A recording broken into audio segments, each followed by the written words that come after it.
las últimas horas, la Armada India ha realizado las que serían las primeras pruebas de despegue y aterrizaje de un cazabombardero embarcado autóctono HAL Texas a bordo del portaaviones también de construcción nacional INS Vikrant.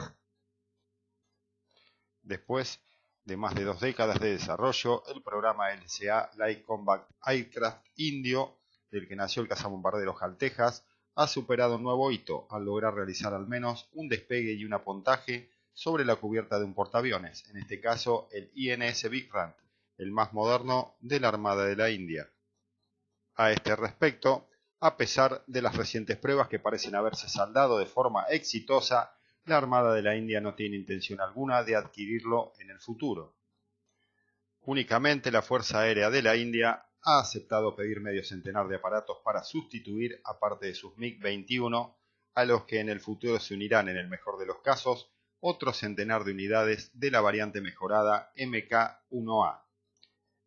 En el caso de la Armada, sus planes son hacerse a futuro con un diseño autóctono, pero bimotor, utilizando las lecciones aprendidas durante el desarrollo del HAL Texas Naval. De ahí que las pruebas con este modelo se estén llevando a cabo a pesar de no haber planes de adquisición.